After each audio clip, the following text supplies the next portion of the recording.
I never thought I'd feel a mix of satisfaction and guilt watching my parents move their belongings into my guest house. The same parents who, 7 years earlier, had handed me a rental agreement while my sister Amanda lounged by the pool, never once asked to contribute a dime to the household. Life has a strange way of revealing the true worth of family bonds when circumstances shift. My name is Jessica Winters, and I'm now the owner of a sprawling California property with a main house and guest house that my parents desperately need to occupy. But before we get into that, let me take you back to where this all began, to understand how the daughter who was treated like a tenant ended up becoming her parents' landlord. I'd love to know which corner of the globe you're watching from.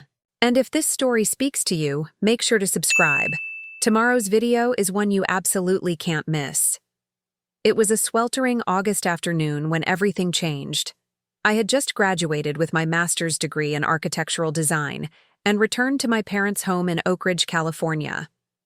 At 24, I was eager to start my career, but the reality of student loan debt and the competitive job market meant moving back home temporarily was my best financial option. I remember sitting at the kitchen island, laptop open, scrolling through job listings when my father, Richard Winters, placed a folded document beside my computer. My mother, Caroline, stood behind him, arms crossed and expression unreadable. "What's this?" I asked, picking up what appeared to be a formal document. "A rental agreement," Dad said matter-of-factly. "You're an adult now, Jessica. If you're going to live here, you need to contribute." I stared at them, stunned. The rental agreement specified $800 per month, plus 1/3 of the utilities and a security deposit of $200. My hands trembled slightly as I read through the terms. "Is this a joke?" I asked, looking between them. Mom sighed. "We've discussed this, honey. You have a master's degree now. It's time you learned financial responsibility." What they conveniently failed to mention was that my younger sister, Amanda, only 2 years my junior, had been living at home rent-free since she dropped out of college 3 years earlier. Currently, she worked part-time at a local boutique, spent most of her earnings on clothes and weekend getaways, and had never once been asked to contribute to household expenses. "And Amanda?" I asked, trying to keep my voice level. "Will she be signing a rental agreement too?" Dad and Mom exchanged glances. "Amanda's situation is different," Dad said. "She's still finding her path." "And I'm not?" I countered. "I just finished my education. I have over $80,000 in student loans. I'm actively looking for work in my field." "That's exactly it," Mom interjected. "You have an education, Jessica. You have potential. Amanda needs more support right now." The double standard was breathtaking. Throughout our childhood, I had always been the responsible one, the daughter who got straight A's, who didn't cause trouble, who babysat Amanda when my parents needed a night out. Now, that responsibility was being weaponized against me. Wanted to argue, to point out the blatant unfairness. But something in their expressions told me it would be useless. This decision had been made long before they placed that document in front of me. "When do you need the security deposit?" I asked, my voice hollow. "By the end of the week would be good," Dad replied, seeming relieved I wasn't putting up more of a fight. "And the first month's rent is due on the 1st. I nodded, turned back to my laptop, and continued my job search with renewed desperation. Behind me, I heard my parents leave the kitchen, their mission accomplished. Through the window, I could see Amanda lounging by the pool, phone in hand, without a care in the world. That night, I barely slept. My childhood bedroom suddenly felt foreign, like a space I was borrowing rather than a place that belonged to me. The walls, still adorned with my high school achievement certificates and college acceptance letters, now seemed to mock me. All those accomplishments, and here I was, being charged rent while my sister lived entirely expense-free under the same roof. The next morning, Amanda sauntered into the kitchen as I was making coffee, her hair still tousled from sleep. It was nearly 11 a.m. and she had nowhere to be until her 4 p.m. shift at the boutique. "Morning," she yawned, reaching for a mug. What got you up so early? Job hunting, I replied tersely. And figuring out how I'm going to come up with a security deposit by Friday.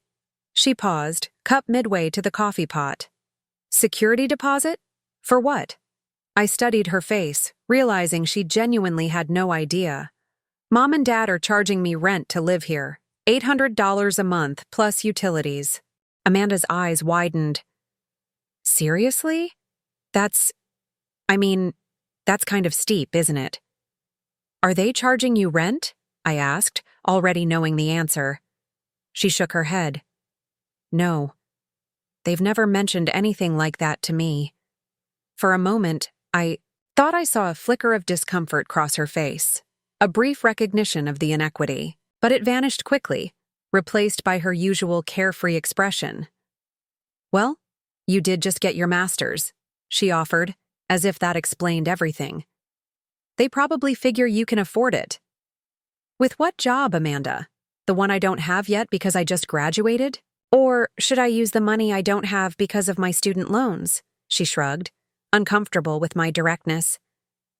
I'm sure they just want to help you be independent. You've always been the smart one, the capable one. And there it was, the familiar narrative. Jessica, the capable one. Jessica, who doesn't need help. Jessica, who can handle anything. A lifetime of meeting expectations had somehow transformed into a justification for treating me differently, for making me pay for the privilege of being considered competent. I drained my coffee cup and stood up. I need to go to the bank. Then I'm meeting with a recruiter downtown. As I gathered my things, I noticed Amanda watching me with an expression I couldn't quite read. Was it guilt, pity, or simply relief that she wasn't in my position? Jess, she said as I reached the door, maybe I could loan you some money for the deposit if you need it. The offer, however well-intentioned, stung worse than the rental agreement. My younger sister, who had never held a full-time job, who spent frivolously and lived consequence-free, was offering to loan me money to pay our parents for the right to sleep in my childhood bedroom. I'll manage, I said, and closed the door behind me. I spent that day moving between banks, recruiters, and potential employers, a growing determination fueling each step. If my parents wanted to treat me like a tenant rather than a daughter, then I would need to find a way to become financially independent as quickly as possible. I would need to transform this setback into an opportunity, though I had no idea then just how dramatically the situation would eventually shift in my favor. The security deposit wiped out most of my modest savings. I'd managed to build a small cushion from my graduate assistantship, but after writing that check to my father, my bank account looked dangerously thin. I had exactly 3 weeks to find employment before the first month's rent came due. I applied to every architectural firm in a 50-mile radius. I created portfolios tailored to each company's style and philosophy. I networked at industry events, reached out to former professors for references, and even applied to adjacent positions: drafting, interior design, project management, anything that might provide income while I continued searching for my dream job. Meanwhile, life at home took on a surreal quality. My parents maintained their usual warmth with Amanda: movie nights, cooking her favorite meals, casual conversations about her day at the boutique, while our interactions became increasingly transactional. Dad would remind me about the upcoming utility payment. Mom would ask if I needed a receipt for my rent check. I was still their daughter, but now I was also a tenant, and the distinction colored every interaction. 2 weeks into my job search, I received an offer from Meridian Design Group, a mid-sized firm specializing in sustainable commercial architecture. The salary was lower than I'd hoped, $52,000 a year, but it was a foot in the door, and I accepted immediately. That evening, I shared the news with my family over dinner. "That's wonderful, honey," Mom said, genuinely pleased. "When do you start?" "Monday," I replied, cutting into my chicken. It's entry-level, but they have a strong mentorship program. Well, now you'll have no trouble with the rent, Dad commented, reaching for the salad. And you can start building your savings again. Amanda, who had been scrolling through her phone between bites, looked up. What's the commute like? About 45 minutes each way, I said. I might need to look for a place closer to the office eventually. Don't be hasty, Dad said quickly. Rent around here is astronomical for a one-bedroom. You're getting a good deal staying at home. A good deal? $800 plus utilities for a bedroom in my parents' house, the same bedroom I'd had since childhood, while, my sister lived completely expense-free. I met his gaze across the table. Am I? I asked quietly. An uncomfortable silence fell over the table. Amanda shifted in her seat, suddenly very interested in her plate. Mom cleared her throat. We only want what's best for you, Jessica, she said. This arrangement teaches you financial responsibility. And what is it teaching Amanda? The question slipped out before I could stop it. Dad's expression hardened. We're not discussing this again. Your sister's situation is different. How? I pressed. She's 22. She works part-time by choice. She has no student loans because she dropped out. Please explain to me how her situation justifies free housing while I pay nearly $1,000 a month. That's enough, Dad said, his tone final. This is our house, and these are our rules. I looked at my mother, hoping to find some support, but she avoided my eyes. Amanda stared at her plate, uncomfortable but silent. You're right, I said finally, folding my napkin. It is your house. Thank you for dinner. I excused myself and retreated to my room, my rented room, and began calculating. My expenses. After taxes, my new salary would bring home about $3,300 monthly. Rent and utilities would consume nearly a third of that. Add student loan payments, car insurance, gas for the commute, professional clothing, and basic necessities, and I'd be left with precious little to save.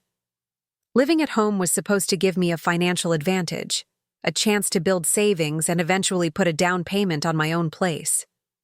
Instead, I was paying premium prices for a bedroom and the growing resentment of being treated differently than my sister. A lot of love and effort went into bringing this story to life. If you're enjoying it, we'd be so grateful if you'd subscribe to our channel. Now, back to where we left off. The next morning, I left early for a pre-employment orientation at Meridian. As I backed out of the driveway, I noticed Amanda standing in the kitchen window, watching me. For a moment, our eyes met, and I thought I saw something like guilt in her expression. But then she turned away, and I drove off to begin my professional life. My first few weeks at Meridian were exhilarating and exhausting. The learning curve was steep, the hours long, but I threw myself into the work with determination.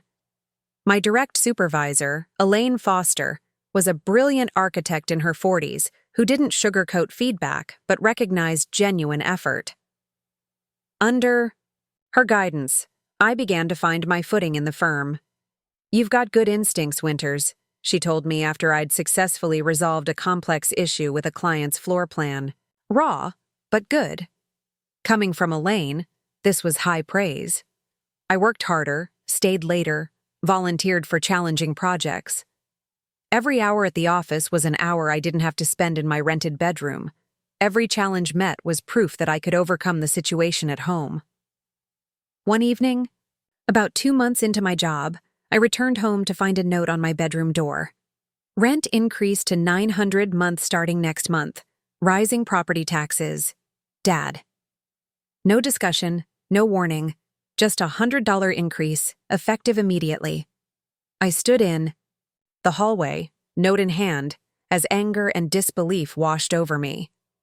From Amanda's room, I could hear her laughing on a phone call, discussing plans for a weekend trip to San Diego with friends. Down the hall, the TV murmured from my parents' bedroom. This house, once my sanctuary, now felt like a trap designed to extract maximum value from me while giving nothing back. That night, I created a spreadsheet detailing every penny I'd paid. my parents since moving back home. The total was already approaching $3,000, not including utilities. By contrast, Amanda had contributed exactly $0 while enjoying the same roof, the same utilities, the same family meals. The next day, I stayed late at work, using Meridian's resources to research rental properties near the office. The options were grim: studios and one-bedrooms starting at $1,500, well beyond what I could comfortably afford. Moving out would mean financial hardship, but staying was becoming emotionally untenable. As I drove home that evening, I passed a for rent sign outside a small garage apartment a few miles from Meridian. On impulse, I pulled over and called the number listed. The landlord, an elderly woman named Mrs. Patel, agreed to show me the space immediately. The apartment was tiny, 400 square feet, with a kitchenette, bathroom, and a main room that would serve as both bedroom and living area. The rent was $100, utilities included. It would be a stretch financially, but as Mrs. Patel showed me around, a sense of possibility began to take root. "It's perfect for a young professional," she said warmly. "My husband built it for our son when he was starting out." I calculated quickly in my head. Moving here would consume over a third of my take-home pay, leaving even less for savings than I had now, but it would be mine. No notes on the door announcing rent increases. No watching my sister float through life expense-free while I shouldered burdens alone. "I'll take it," I said, surprising myself with the decisiveness. "When can I move in?" As I signed the lease agreement, the second one I'd signed in 3 months, I felt a strange mix of trepidation and liberation. This tiny apartment represented both a financial setback and an emotional step forward. I had no idea then how this decision would set in motion a chain of events that would ultimately transform not just my living situation, but the entire dynamic of my family. I didn't tell my parents about the apartment right away.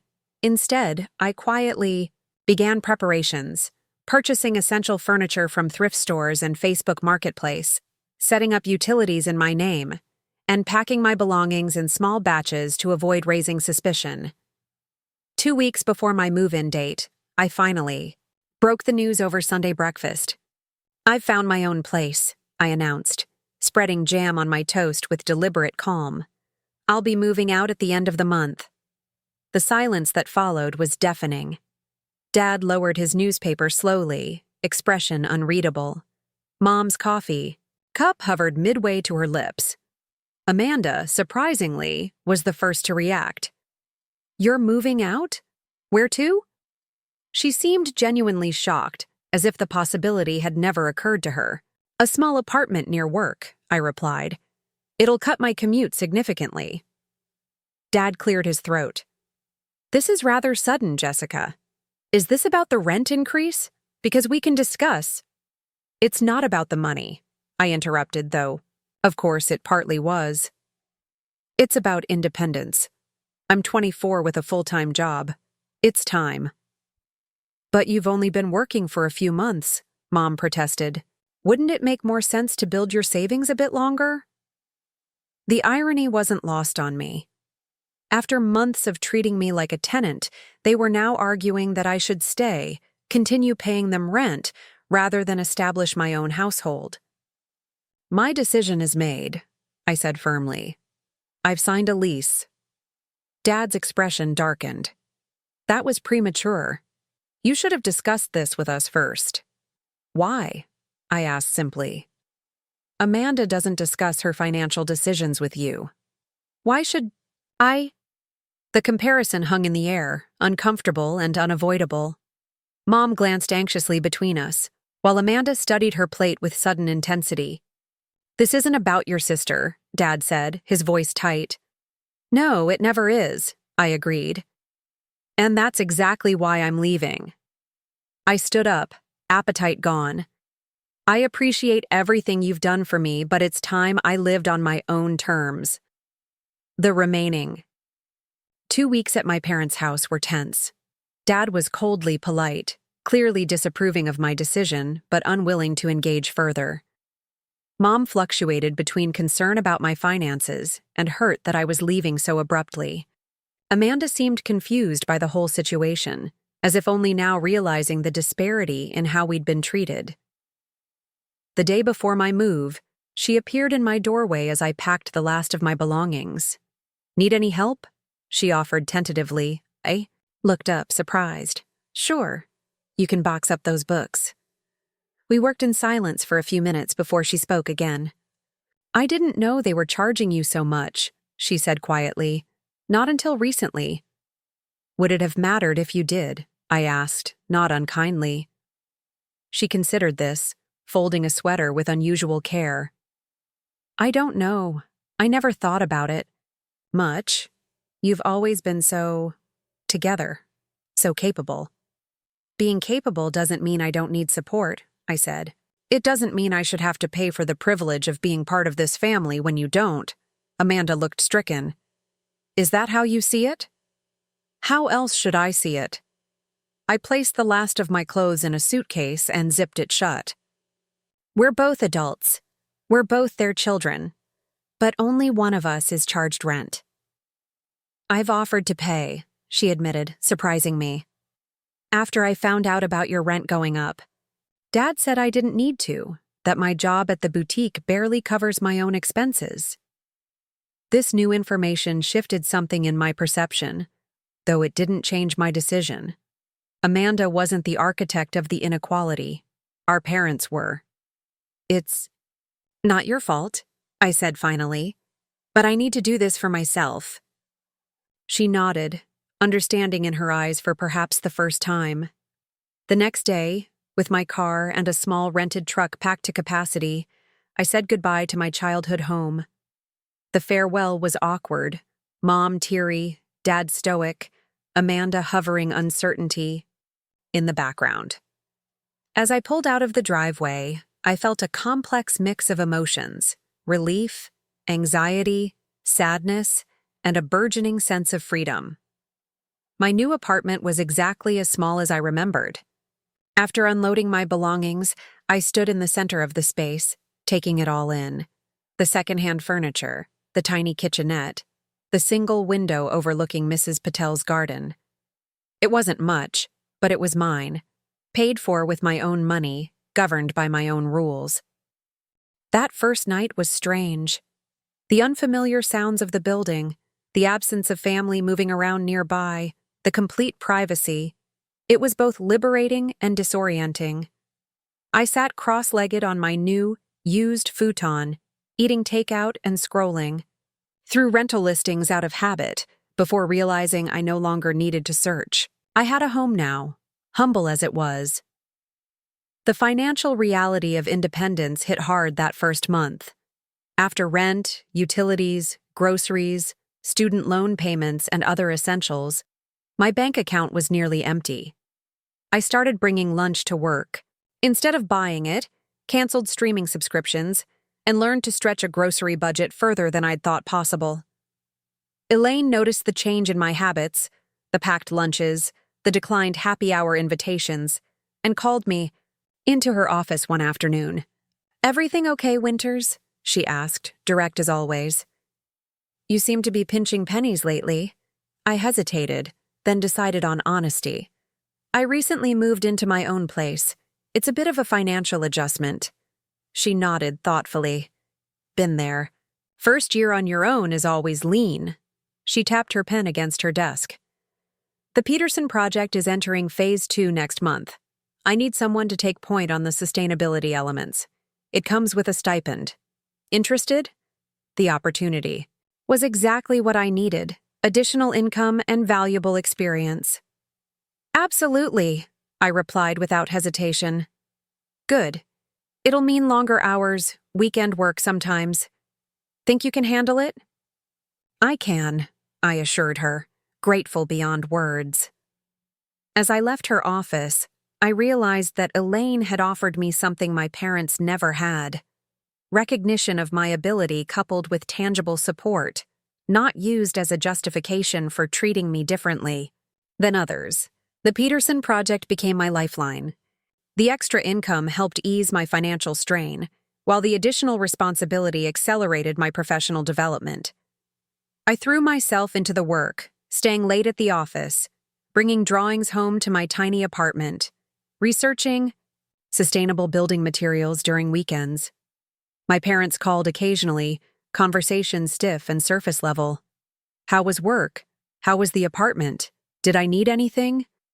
This last question always felt loaded, as if they were waiting for me to admit I couldn't manage on my own. Amanda visited once, bringing a houseplant as a warming gift. She seemed genuinely impressed by how I'd transformed the small space. "It's cozy," she said, running her hand along my secondhand bookshelf. "You've made it really nice." "It's not much," I admitted, "but it's a start." She hesitated, then added, "Mom and Dad miss you, you know, even if they don't say it." I nodded non-committally. I missed aspects of home too. Sunday breakfasts, the familiar comfort of my childhood bedroom, the sense of belonging to something larger than myself. But I didn't miss the inequality, the constant reminder that I was valued differently than my sister. "How are things at home?" I asked, changing the subject. Amanda looked away. "Different. Quieter." She paused. "Dad's been talking about having me pay a small contribution toward household expenses. Nothing like what you were paying, but still." The irony wasn't lost on either of us. Only after I'd left, only after I'd refused to continue accepting unfair treatment, had our parents begun to reconsider their approach with Amanda. As she was leaving, Amanda turned back, expression serious. "I'm sorry, Jess. I should have seen. It's sooner how unfair it was." Her apology, unexpected and sincere, healed something small but significant between us. The rift wasn't with my sister, I realized, but with the parents who had created the disparity between us. That night, alone in my apartment, I made a promise to myself. I would build something from this beginning. Something solid. Something lasting. Something entirely my own. I had no idea then how literal that promise would become, or how dramatically the tables would turn in the years ahead. 6 months flew by in my tiny apartment. The Peterson project had been a success, earning me not just additional income but recognition within the firm. Elaine had begun entrusting me with more responsibility, and clients were starting to ask for me by name. Small victories that built my confidence and professional reputation. Financially, things remained tight but manageable. I'd created a strict budget and adhered to it religiously, allowing me to build a modest emergency fund. My student loan balance was slowly decreasing, and I no longer broke into a cold sweat when unexpected expenses arose. Then came the day that changed everything. I was reviewing blueprints in the conference room when Elaine appeared in the doorway, accompanied by a tall, distinguished-looking man in his 60s. "Winters, this is Edward Bennett," she said, "CEO of Phoenix Developments. He's looking for someone to head up the sustainability design for his new eco-resort project." I stood quickly, extending my hand. "Jessica Winters, it's a pleasure to meet you, Mr. Bennett." "Edward, please," he said, his handshake firm. "Elaine tells me you're the person I need to talk to about incorporating cutting-edge sustainable elements without sacrificing luxury aesthetics." Elaine nodded toward the blueprints, spread across the table. "Show him what you've been working on for the Peterson building." For the next hour, I walked Edward through my designs, explaining the passive cooling systems, the water reclamation features, the solar integration that blended seamlessly with the building's contemporary lines. He asked sharp, insightful questions that revealed his deep knowledge of both sustainability principles and luxury market demands. When we finished, he sat back, expression thoughtful. "Impressive work, especially for someone early in their career. How long have you been with Meridian?"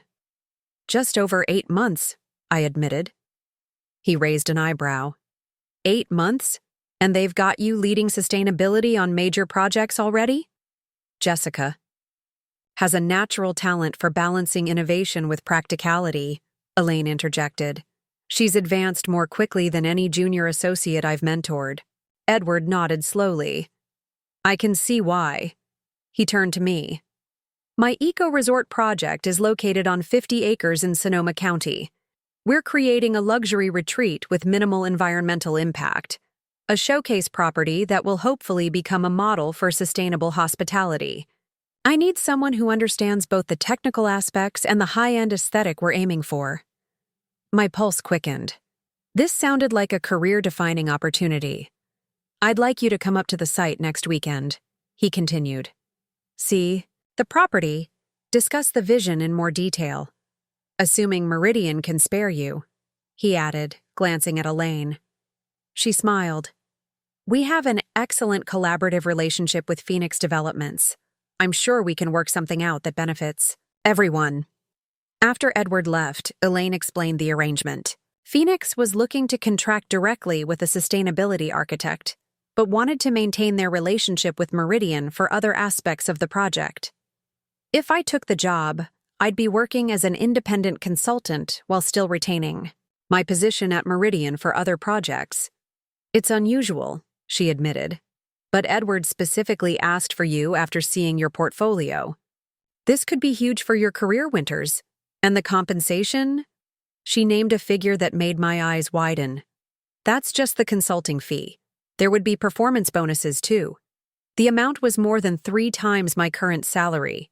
Enough to transform my financial situation completely. That weekend, I drove to Sonoma County, nervous but excited. The property was breathtaking. Rolling hills dotted with oak trees, a natural spring feeding into a small lake, vineyards bordering one side. Edward walked me through his vision. 20 luxury cabins nestled into the landscape, a main lodge with farm-to-table restaurant, wellness facilities integrated with the natural environment.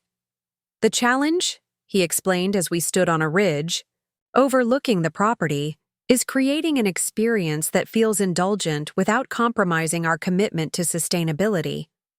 Most eco-resorts sacrifice luxury for environmental principles, or vice versa.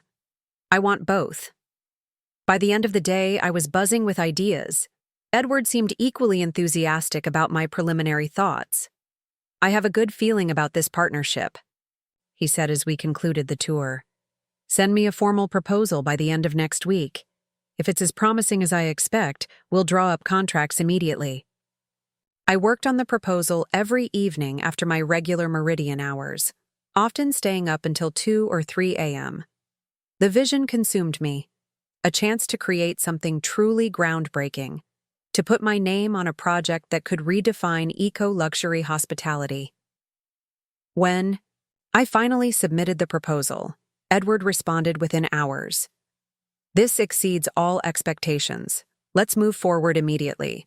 My lawyers will send contracts tomorrow.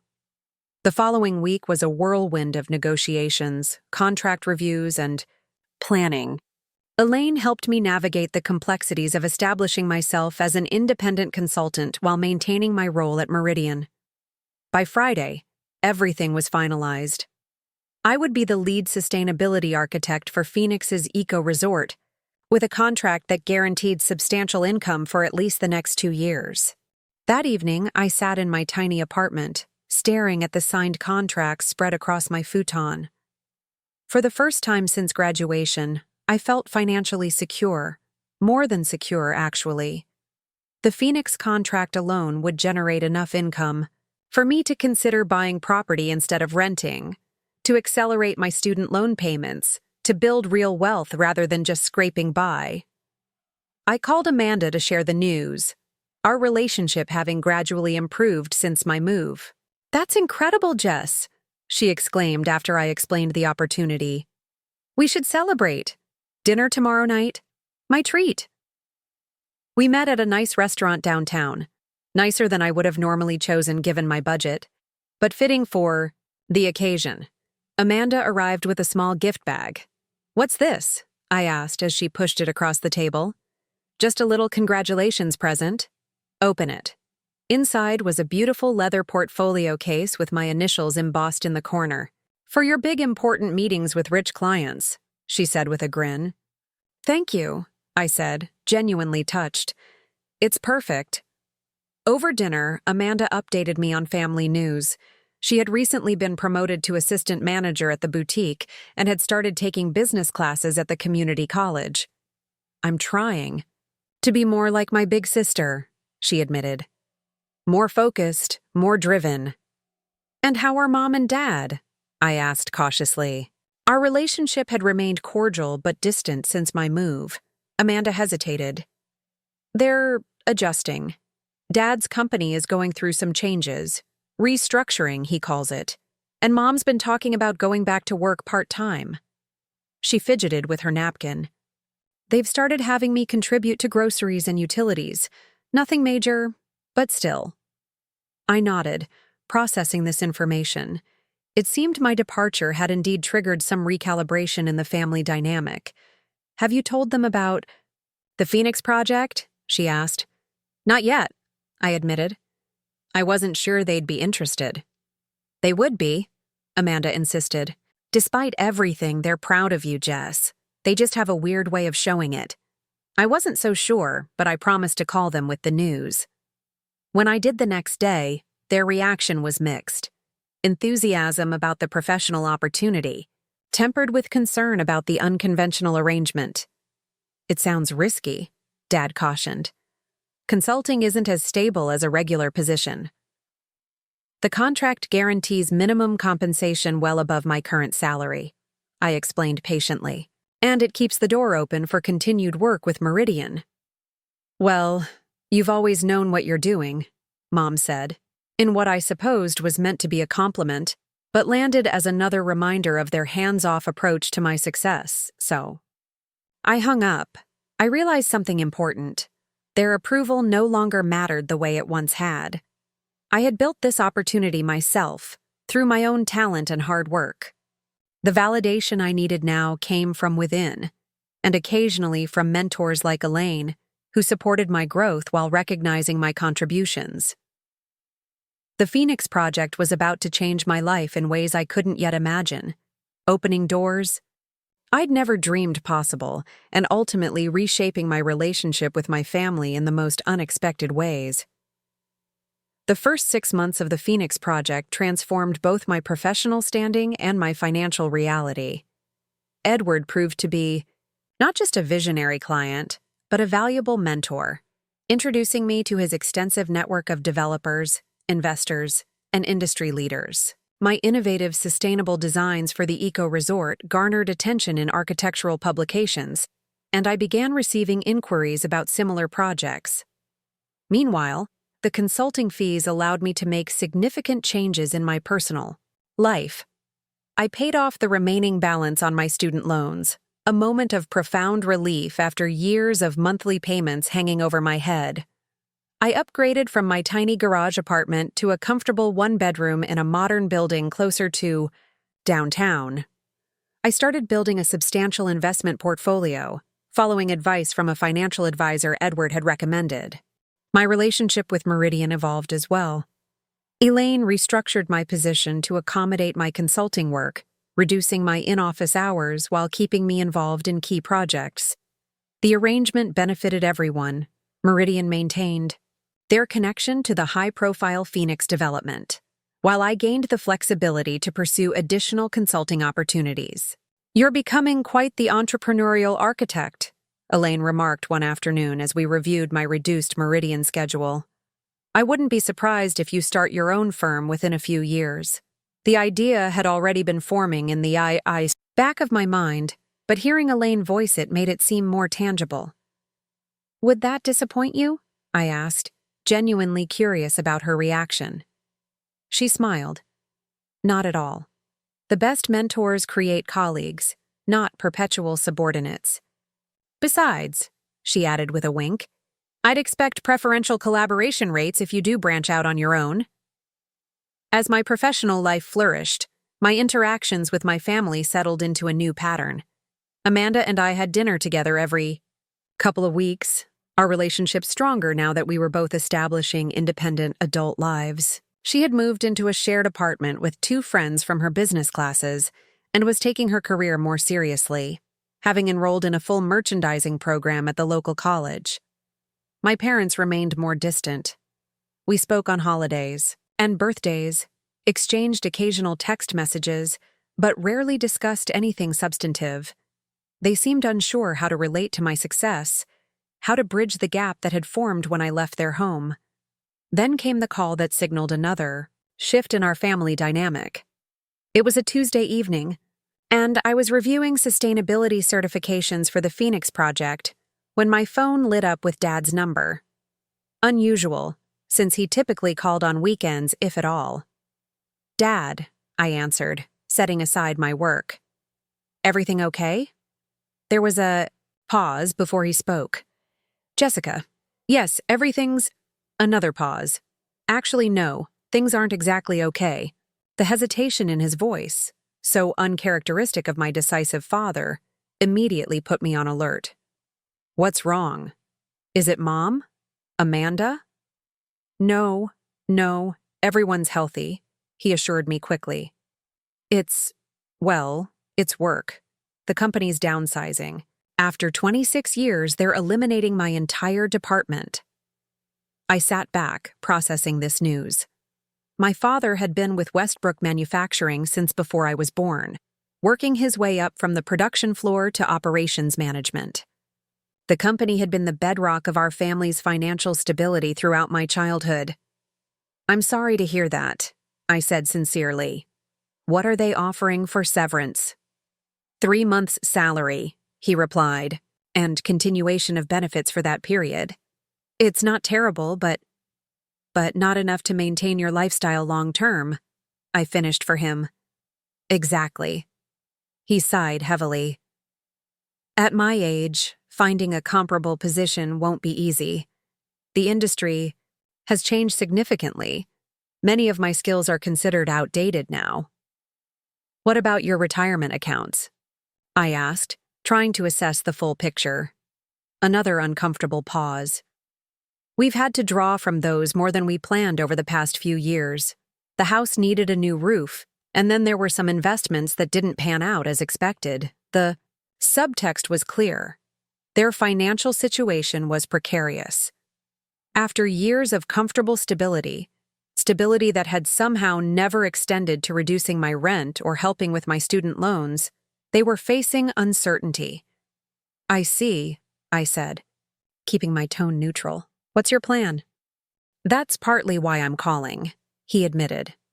"Your mother and I are considering downsizing, selling the house, finding something smaller and more affordable. We wanted to get your thoughts, given your experience in real estate design." The request for advice was unprecedented. My father had never consulted me on financial or property matters before, having always positioned himself as the authority on such things. "Downsizing makes sense if you're facing reduced income," I said carefully. "The housing market in Oak Ridge is strong right now. You should be able to sell quickly and for a good price. As for where to move—" I paused, considering the options. "What's your timeline?" "The layoff takes effect in 30 days, he replied. "We'd like to list the house as soon as possible after that." "Let me think about it and get back to you," I offered. "I know several real estate agents through my work who specialize in the area. I can check if any of them have insights on good retirement-friendly communities." "Thank you, Jessica," he said, relief evident in his voice. "We appreciate any help you can provide." After we hung up, I sat motionless, absorbing the implications of this conversation. My parents, who had charged me premium rent while allowing my sister to live free, were now turning to me for assistance navigating their financial uncertainty. The irony wasn't lost on me. I called Amanda the next day to see if she was aware of the situation. "Dad told me yesterday," she confirmed. "It's pretty bad, Jess. They've been struggling financially for a while now, but they kept it quiet. That's part of why they started asking me to contribute. Their savings were dwindling faster than they let on." "Why didn't they say anything?" I wondered aloud. "Pride, I think," Amanda replied. "Especially Dad's. He's always seen himself as the provider, the financial authority. Admitting he's in trouble, it's difficult for him." I understood this perspective, even as it frustrated me. How different might our relationship have been if they'd approached my return home, not as an opportunity to collect rent from their daughter, but as a mutual support system during transitional phases of life. That evening, as I looked around my new apartment, comfortable, stylish, paid for with income from my own expanding business, a thought began to form. The Phoenix project was nearing completion, but Edward had already approached me about designing his next development, a small community of luxury homes with extensive eco-friendly features located just outside Sonoma. Part of the proposed compensation package included an option to purchase one of the properties at a significant discount. I had been considering it as an investment opportunity, but now a different possibility emerged. The next morning, I called Edward to discuss modifying one of the home designs to include a separate guest house, a self-contained space that would offer privacy while remaining accessible to the main residents. "Thinking of having a family stay over?" he asked, immediately approving the design change. "Something like that," I replied, already envisioning the conversation I would eventually have with my parents. How strange life could be, I thought as I reviewed the preliminary drawings. The daughter who had once been charged rent for her childhood bedroom was now contemplating becoming her parents' landlord, or rather their benefactor. The prospect filled me with complicated emotions. Satisfaction? Yes, but also a measure of compassion I hadn't expected to feel. Over the next 2 months, my parents' situation deteriorated faster than expected.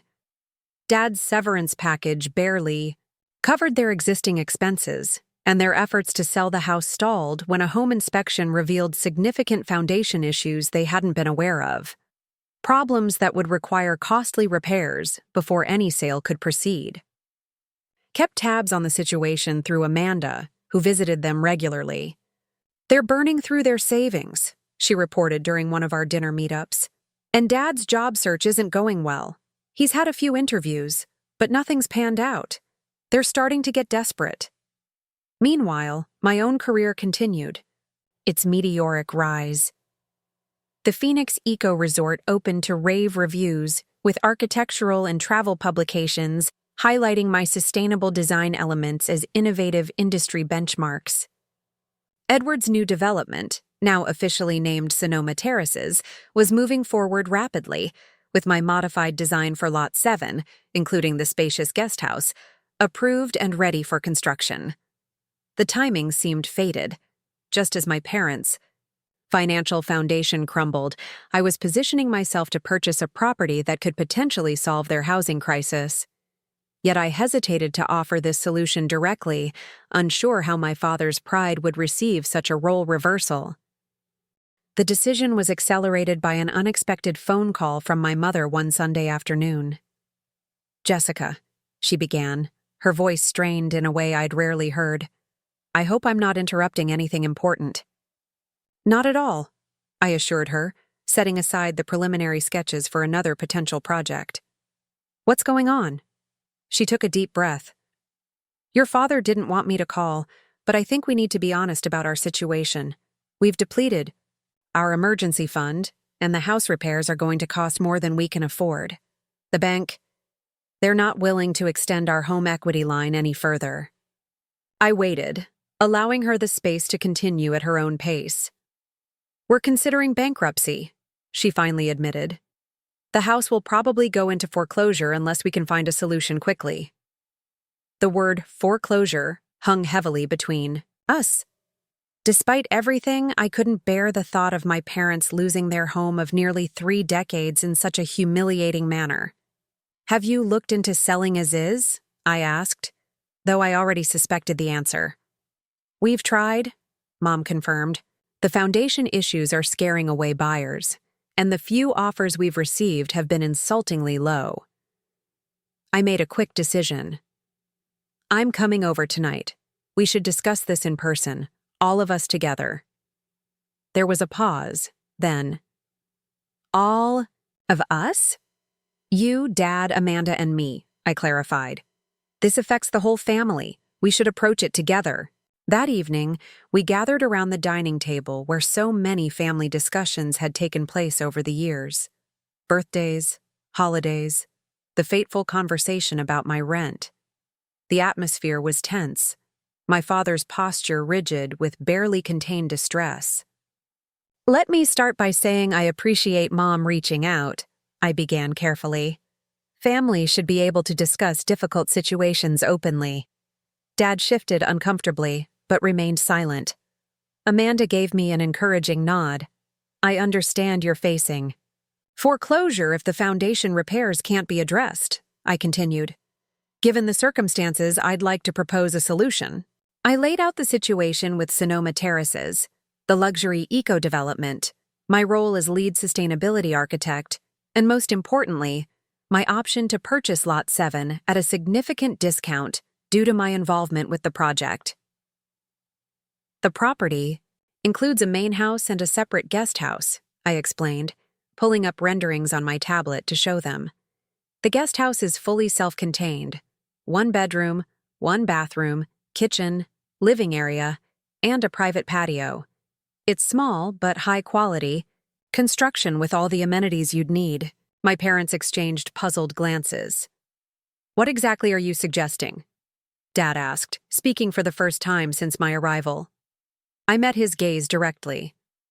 "I'm suggesting you sell this house, use whatever equity remains after paying off the mortgage, to supplement your retirement funds, and move into the guest house at Sonoma Terraces." The silence that followed was profound. Amanda looked between us, wide-eyed. Mom's hand covered her mouth. Dad's expression was unreadable.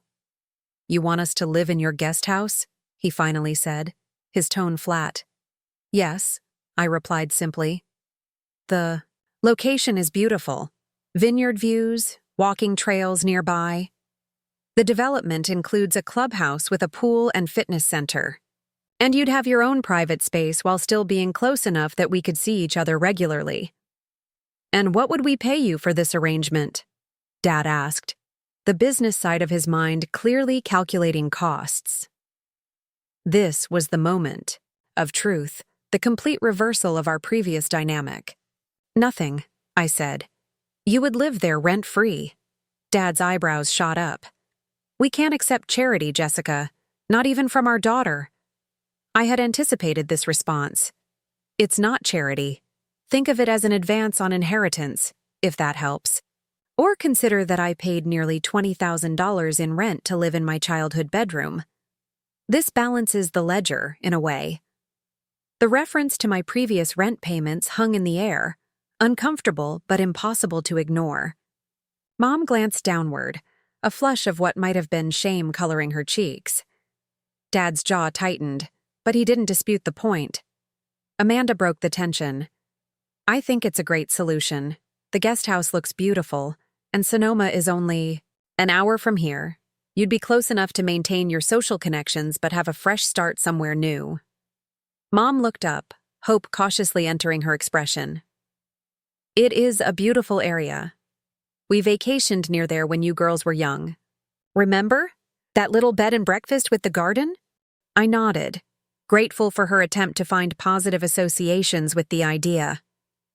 Dad remained silent, clearly struggling with the offer and all it represented. His whole life had been built around being the provider, the patriarch who made the rules and controlled the family finances. Accepting my help required a fundamental shift in how he saw himself and how he saw me. "I need time to think about this," he finally said, rising from the table. "If you'll excuse me." He left the room, his footsteps heavy on the stairs. Mom shot me an apologetic look. "He's not rejecting your offer," she assured me quietly. "He just needs to process it. This is a lot for him to accept." I understood more than she realized. The roles we play in our families become part of our identities. Being asked to relinquish those roles, even when they're no longer sustainable, can feel like losing a piece of yourself. As I drove home that night, I reflected on the strange symmetry of our situation. Years ago, I had sat at that same table while my parents informed me that I would be paying premium rent for my childhood bedroom. Now, I was offering them free accommodation in a luxury guest house on my property. Life had indeed come full circle, though not in a way any of us could have predicted. The question remained, would my father's pride allow him to accept this reversal of fortune? And if he did, how would it reshape our family dynamic going forward? 3 days passed without a word from my parents. I continued with my work, finalizing plans for Sonoma Terraces and entertaining inquiries about new projects, but thoughts of their situation lingered in the back of my mind. Had I overstepped? Had my reference to the past rent payments been too pointed, too petty? On the 4th day, Amanda called. "They're discussing your offer," she reported. "Mom's fully on board, but Dad's still wrestling with it." "What's his main concern?" I asked, trying to understand the sticking point. Amanda sighed. "Pride, mostly. He keeps saying he doesn't want to be dependent on his daughter. That it's not the natural order of things. The natural order of things." The phrase struck me as telling, revealing how deeply my father held to traditional family hierarchies, where parents provided for children, not the reverse. "There's also something else," Amanda added hesitantly. "Something I think you should know." "What is it?" "The reason they charged you rent while letting me live free wasn't just favoritism," she explained. "At least, not entirely. Dad made some bad investments the year you moved back home, risky stocks that tanked completely. They were struggling more than they let on, and your rent payments helped keep them afloat." This revelation landed like a stone in still water, ripples of insight, spreading outward. I had interpreted their actions purely as preferential treatment of Amanda, but financial desperation had played a role too. It didn't excuse the inequality of how they'd treated us, but it added context I'd never considered. Why didn't they just tell me that? I wondered aloud. I would have understood helping with household expenses if everyone was contributing fairly. "You know, Dad," Amanda replied. Admitting financial trouble was admitting failure in his eyes. It was easier to frame it as teaching you responsibility than acknowledging he needed help. After we hung up, I sat with this new information, reassessing the past through this additional lens. My parents' actions still felt unfair. They could have been transparent, could have asked both daughters to contribute proportionally, but understanding their financial strain added a layer of complexity to the narrative I'd constructed. 2 more days passed before my phone rang with Dad's number. I answered immediately. "Jessica," he began, his voice formal. "Your mother and I have discussed your offer at length." I waited, giving him space to continue at his own pace. "Before I tell you our decision, I need to say something." He paused, and I could almost picture him straightening his shoulders, preparing for a difficult admission. "I owe you an apology. The way we handled things when you moved back home after graduation, it wasn't right. The acknowledgement, so long in coming, momentarily stunned me into silence. We should have been upfront about our financial situation," he continued. "And we should have treated you and Amanda equally. I let my pride and my financial anxiety cloud my judgment, and you suffered for it." "Thank you for saying that," I replied, genuinely moved by his unexpected apology. "It means a lot to hear you acknowledge it." "About your offer," he went on, clearing his throat. "We've decided to accept, with one condition." "What's the condition?" "We want to contribute in some way, perhaps through property maintenance or landscaping. I still have skills to offer, and I can't accept living entirely on someone else's charity, even my daughter's." I considered this request. It seemed reasonable, a way for him to maintain dignity and purpose while accepting the substantial help being offered. "I think that could work," I agreed. "The property will need regular maintenance, and having someone trustworthy handling it would be valuable. We can discuss the details once construction is complete." The relief in his voice was palpable. "Thank you, Jessica. This isn't how I imagined our retirement would go, but we're grateful for your generosity." After we hung up, a curious mixture of emotions washed over me. satisfaction that my parents had accepted my help, vindication that my father had finally acknowledged the unfairness of the past, and a surprising sense of peace that we might forge a healthier relationship moving forward. Construction on Sonoma Terraces proceeded rapidly over the next 4 months. I visited the site weekly, paying particular attention to Lot 7 and its guest house. I selected finishes I thought my parents would appreciate: warm neutrals, easy-to-maintain surfaces, thoughtful accessibility features they might need as they aged. The guest house, though modest in size, was designed with quality and comfort as priorities.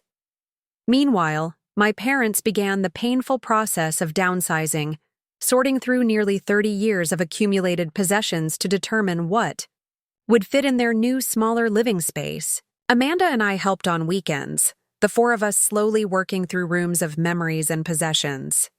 "It's strange," Mom commented one Saturday as we sorted through kitchen items. "I thought this process would feel entirely negative, like failure. But there's something freeing about it too.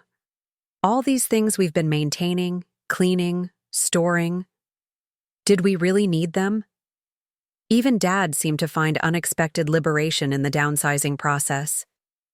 "When you own less, less owns you," he remarked while deciding which of his tools were essential enough to keep. Their house sold as is to a developer who planned to fix the foundation issues and flip the property.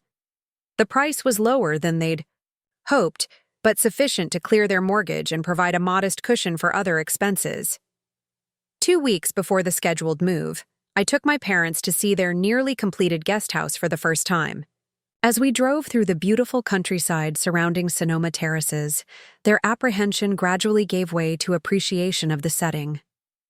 "It's even more beautiful than the pictures," Mom murmured as we passed vineyards stretching toward the horizon. The development itself was taking shape. Roads completed, landscaping underway, several homes already framed. I drove to Lot 7, where my own home stood nearly finished, the attached guest house tucked discreetly at the rear of the property, connected by a covered walkway but offering privacy for both structures. I led them through the guest house, watching their expressions as they took in the thoughtful design. The open-concept living area with large windows facing the vineyard view, the compact but well-appointed kitchen, the comfortable bedroom with built-in storage, the accessible bathroom with both shower and tub options. "You designed this?" Dad asked, running his hand along the sustainable bamboo countertop. "Every detail," I confirmed. "With you both in mind." Mom's eyes welled with tears as she stood in the center of the living area, turning slowly to take it all in. "It's lovely, Jessica. More than we deserve, honestly." "That's not true," I said gently. "Everyone deserves a safe, comfortable home, especially as they age." Dad was examining the private patio area outside the guest house, already envisioning how he might maintain the surrounding landscaping. "The irrigation system here," he began, shifting into his problem-solving mode. "I could optimize it to reduce water usage even further." I smiled, recognizing this as his way of accepting the new arrangement, by immediately looking for ways to contribute, to add value. As we walked back to the car, Mom linked her arm through mine. "I keep thinking about something your father used to say when you were young, 'Jessica will go far in life.'" She squeezed my arm. "He was right. Just not in the way we expected." The simple acknowledgement warmed me in a way I hadn't anticipated. After all the complications, the hurt feelings, the inequities, there was still this: a parent's recognition of their child's success, a genuine pride untainted by comparison or competition. We were creating something new here, I realized. Not just a living arrangement, but a recalibrated family dynamic based on mutual respect rather than outdated hierarchies. The guest house wasn't just housing, it was the physical manifestation of our family's transformation. Moving day arrived with the crisp clarity of early autumn. The trees lining the drive to Sonoma Terraces had begun their seasonal transformation. hints of gold and amber appearing among the green. It seemed fitting, a visual reminder of the changes taking place in our family. My parents' possessions, now significantly culled, filled a medium-sized moving truck. Amanda and I had taken the day off work to help them transition, wanting to make the process as smooth as possible. The four of us formed an efficient system, Dad and I unloading boxes from the truck, Mom and Amanda unpacking and arranging inside the guest house. By mid-afternoon, the major pieces were in place. The furniture we'd selected for the space, a comfortable sectional for the living area, a round table for the kitchen, a new adjustable bed for easier aging, fit perfectly within the thoughtfully designed rooms. Family photographs found homes on walls and shelves, bringing personal history into the new space. As evening approached, I ordered dinner from a local restaurant, a small celebration of this significant day. We ate on the guest house patio, watching the sunset paint the vineyard hills in shades of rose and lavender. A toast, Amanda proposed, raising her glass. To new beginnings. We clinked glasses, the simple gesture somehow symbolizing our family's recalibration. Dad, who had been quieter than usual throughout the day, cleared his throat. "I want to say something," he began, setting down his wine glass. "When Jessica first proposed this arrangement, my pride made it difficult to accept. The idea of living in my daughter's guest house felt like failure." Mom reached over to touch his hand supportively. "But today, seeing what you've created here," he continued, looking directly at me, "I don't feel like a failure. I feel proud, incredibly proud of the woman you've become, of what you've accomplished through your own talent and determination." His words, so direct and heartfelt, touched something deep within me. Throughout my childhood and early adulthood, I had sought this specific kind of recognition from him, not just general pride in my achievements, but acknowledgement of my self-made success. "I've been reflecting on the past," he went on. "When we charged you rent while Amanda lived free, I justified it by telling myself you could handle it, that you were capable and responsible. The truth is, we leaned on you because of those qualities, taking advantage of your reliability instead of supporting it." Amanda nodded solemnly. "I benefited from that inequality without questioning it. I'm sorry too, Jess. We can't change the past," Mom added, "but we can try to do better moving forward. All of us." The conversation felt like a weight lifting. Years of unspoken resentment and misunderstanding finally addressed directly. Not erased, but acknowledged, which was its own kind of healing. "Thank you," I said simply. "That means a lot to hear." After dinner, as my parents settled into their first night in the guest house, Amanda helped me unpack a few remaining boxes in my own house. The main residence was larger than I needed as a single woman, but I had designed it with the future in mind. Space for a home office, guest rooms that could eventually become children's bedrooms, a kitchen meant for family gatherings. "This place is incredible, Jess," Amanda remarked as we arranged books on the built-in shelves in the living room. "It's like something from an architectural magazine." "That's the idea," I smiled. "Sonoma Terraces will be featured in several publications once all the homes are complete. It's a showcase for sustainable luxury design." "And your career? Where does it go from here?"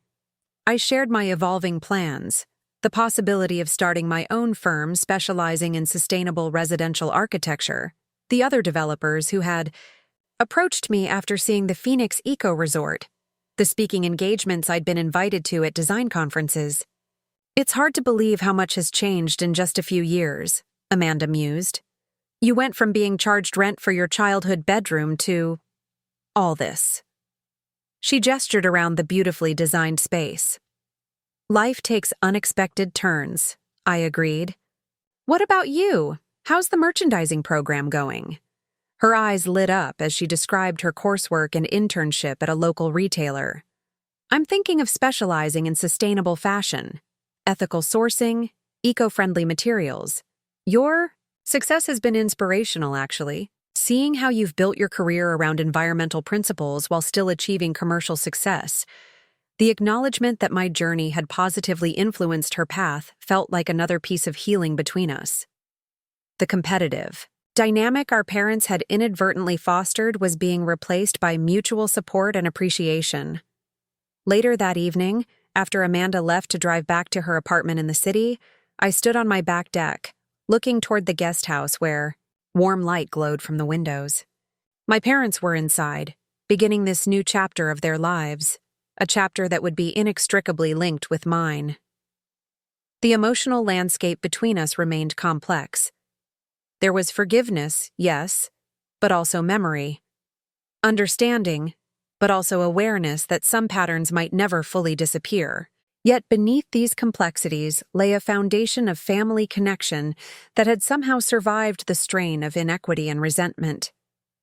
The next morning, I woke early to finish unpacking my home office before my first virtual meeting of the day. As I brewed coffee in my kitchen, I noticed movement outside. Dad, already up and examining the irrigation system he had mentioned during their first visit. I smiled, recognizing this as his way of establishing purpose in this new arrangement.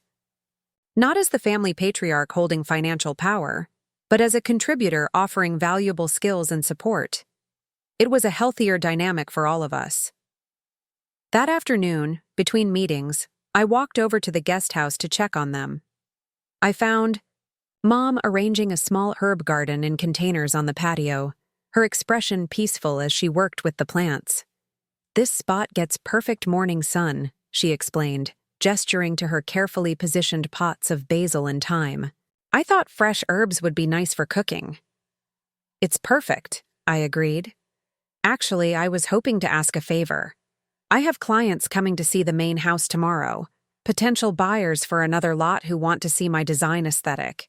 Would you mind if I showed them the guest house too? It showcases the same principles on a smaller scale." "Of course," she replied without hesitation. "It's your property, Jessica." I shook my head gently. "It's your home. Yes, I own it. But you live here now. That means you have a say over who enters your space." Mom looked surprised, then deeply touched by this distinction. "Thank you for saying that. And yes, you're welcome to show the guest house. I'll make sure it's presentable." This small exchange crystallized the fundamental shift in our relationship. I had financial authority now, but I was choosing to exercise it with respect for their dignity and autonomy, the respect I had once sought from them but rarely received. As weeks passed and we all adapted to our new living arrangement, an unexpected benefit emerged.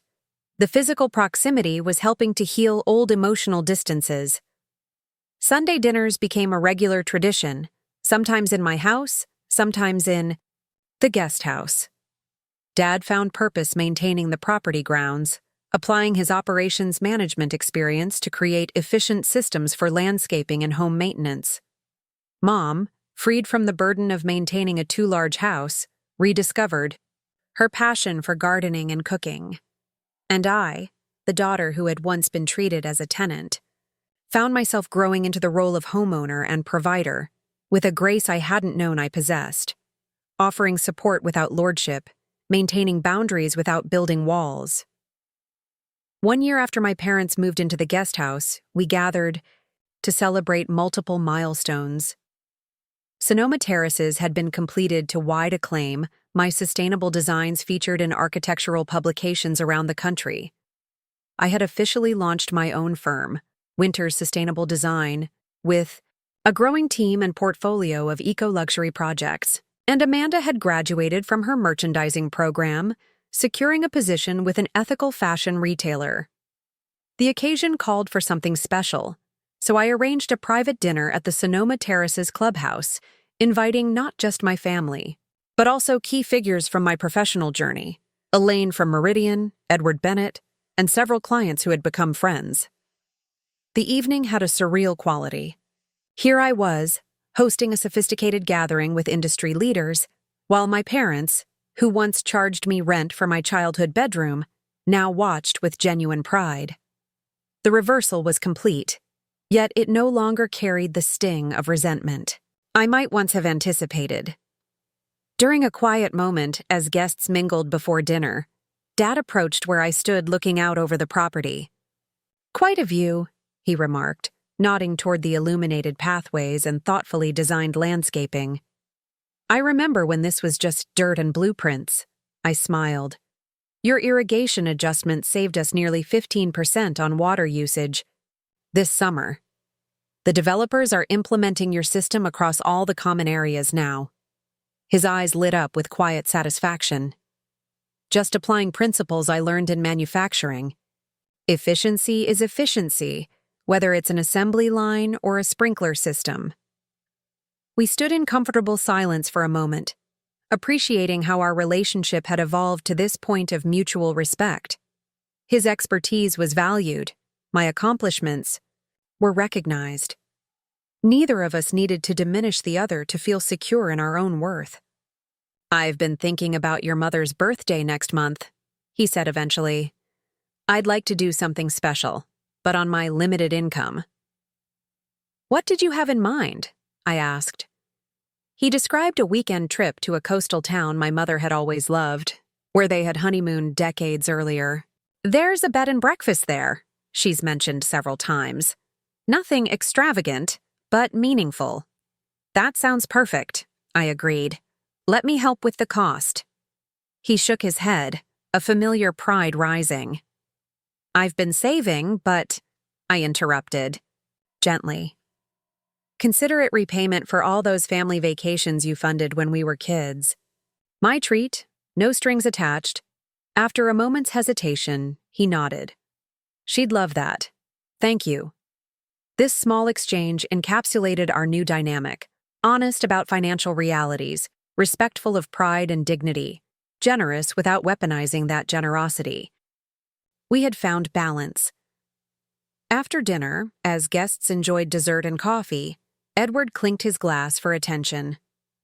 "I'd like to propose a toast to Jessica Winters," he announced, "not just for her brilliant work on Sonoma Terraces, but for showing all of us that sustainable luxury isn't an oxymoron. It's the future of design." Applause rippled through the room. Edward continued, "I'm pleased to announce that Phoenix Developments has contracted Winters Sustainable Design for our next 3 projects, a commitment of over $5 million. Gasps and congratulations filled the room. My mother's hand flew to her mouth in surprise. Amanda beamed with sisterly pride. But it was my father's expression that affected me most deeply. Pure, unalloyed pride, without a hint of the competitiveness or qualification that had often shadowed his praise in the past. Later that night, after the guests had departed, my family lingered in the empty clubhouse. Amanda helped the staff gather the last glasses while Mom straightened the centerpieces out of habit. $5 million, Dad said quietly, shaking, his head in wonder. "That's a long way from that tiny garage apartment near Meridian. A long way from the couch in your living room, too," I replied with a small smile, referencing the rent agreement he'd handed me years ago. He flinched slightly, but met my gaze. "Do you think you'll ever fully forgive us for that?" The question held genuine vulnerability, something rare from my father. I considered my answer carefully. "I think forgiveness isn't a single moment," I said finally. "It's a process. There are days when I remember the inequality, the feeling of being valued less than Amanda, and it still hurts. But there are more days now when I see how we've all grown, how we're building something healthier together." Mom joined us, slipping her hand into Dad's. "We were wrong," she said simply. "We justified it by telling ourselves you were stronger, more capable, that you didn't need the support Amanda did. But everyone needs support, especially when they're just starting out." "The irony," Dad added with rueful self-awareness, "is that we're now receiving from you the very support we should have given back then. The difference," I pointed out, "is that I'm offering it equally. If Amanda needed a place to stay, my guest room would be hers without expectation of payment." Amanda appeared at my side, having overheard. "Fortunately for you, I love my apartment. And my independence too much to take you up on that." We laughed, the tension breaking. The four of us walked out together into the cool evening air, the vineyard silvered by moonlight. "I never imagined this future," Mom said as we strolled toward our respective homes. "When you left for that tiny apartment, Jessica, I worried constantly. We both did." "I know," I acknowledged, "but I needed to do it my way, on my own terms. And look what you built." Dad gestured toward the elegant homes of Sonoma Terraces, toward my thriving career, toward the life I had created through determination and talent. As we reached the path where they would turn toward the guest house and I would continue to the main residence, Amanda suggested a final nightcap on my patio. Sitting together under the stars, glasses of local wine in hand, a thought struck me with sudden clarity. "Do you realize," I said, "that this is the first time in our adult lives that our family dynamic isn't centered around inequality? We're all standing on our own foundations now." Dad considered this. "Different foundations, certainly. Yours is considerably more substantial than ours at this point." "Financially, yes," I agreed. "But I meant as people. We're relating to each other as adults with individual strengths and challenges, not as competitors for resources or recognition."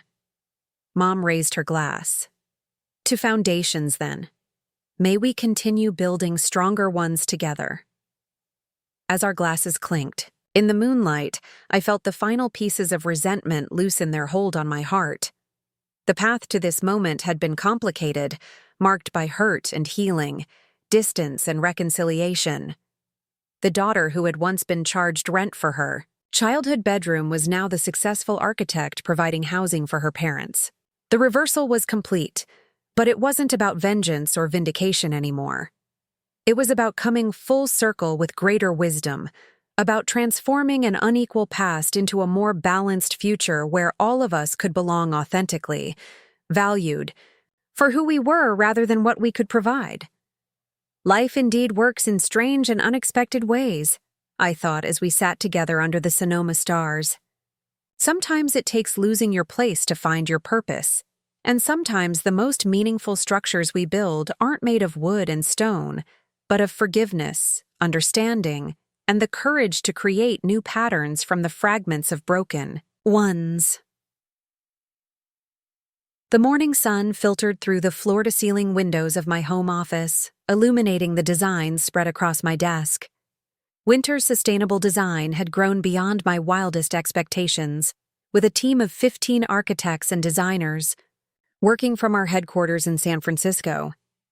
The wall behind my desk displayed framed magazine covers featuring our projects: the Phoenix Eco Resort, Sonoma Terraces, and several others that had established us as leaders in sustainable luxury architecture. 3 years had passed since my parents moved into the guest house. 3 years of growth, adjustment, and healing.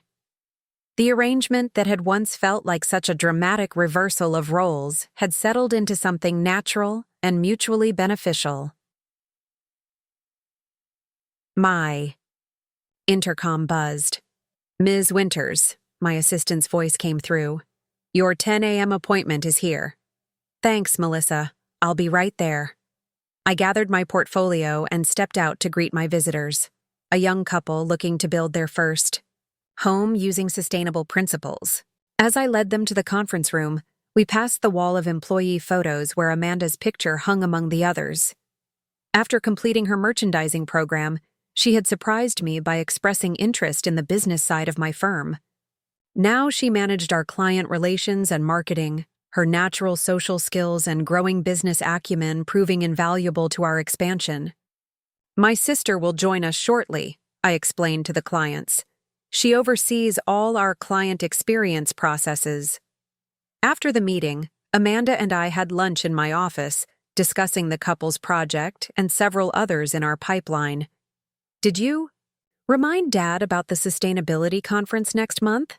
she asked, picking up her salad. "He seemed uncertain when I mentioned it yesterday." I nodded. "He's confirmed. Actually, he's been working on his presentation about the water conservation systems he implemented at Sonoma Terraces. The conference organizers were impressed by the data, a 30% reduction in usage while maintaining lush landscaping. This was perhaps the most unexpected development of the past 3 years. How my father had transformed from reluctant dependent to valued collaborator. His decades of operations management experience, combined with a newfound passion for conservation, had made him an asset to our firm. What began as maintaining the grounds at Sonoma Terraces evolved into consulting on resource efficiency for all our projects. Now, at 70, he was preparing to speak at a major industry conference, sharing his innovations with other sustainability professionals. "And Mom?" Amanda asked. "How's the book coming along?" I smiled. The publisher loved her proposal. Sustainable Home Gardens, Growing Beauty with Less Water will be released next spring. They're especially excited about the photographs from her experimental garden at the Guesthouse. Mom's transformation had been equally remarkable. The small herb garden she started on her patio had expanded into a demonstration project for drought-resistant, ornamental and edible plants. What began as a hobby became a blog, then a consulting business advising homeowners on sustainable landscaping, and now a book contract. At 68, she had discovered a second career that brought her joy and purpose. After lunch, I walked home rather than driving, enjoying the spring weather and the chance to clear my head. As I approached Sonoma Terraces, I passed neighbors, who waved in friendly recognition. The community had flourished, its blend of luxury and sustainability attracting like-minded residents. Before reaching my own house, I stopped at the Guesthouse, finding Mom photographing new blooms in her garden, while Dad adjusted the drip irrigation system he had designed. "Perfect timing," Mom called, setting down her camera. "We were just about to have tea. Join us?" We sat on their patio, drinking tea and discussing the day. The conversation flowed easily, a blend of family updates and professional exchanges. The boundaries between the personal and business aspects of our lives comfortably blurred. The conference organizers called again, Dad mentioned, a hint of pride in his voice. They want to know if I'd be willing to conduct a workshop in addition to the presentation. Apparently, there's significant interest in the irrigation system. "You should do it," I encouraged. "Your methods deserve wider adoption." He nodded thoughtfully. "I'm considering it. At my age, I never expected to be starting a new professional chapter." "Speaking of new chapters," Mom interjected, "Amanda mentioned you've been seeing someone. An engineer you met through the Phoenix project?" I felt a flush rise to my cheeks. "Thomas, yes, we've been dating for a few months. He's brilliant with structural innovations for earthquake resilience." "You should invite him to Sunday dinner," she suggested. "We'd love to meet him." The simple normalcy of this conversation, a mother interested in her daughter's romantic life, a father engaged in work he found meaningful, all while sitting at the guest house I had designed and provided, struck me as remarkable.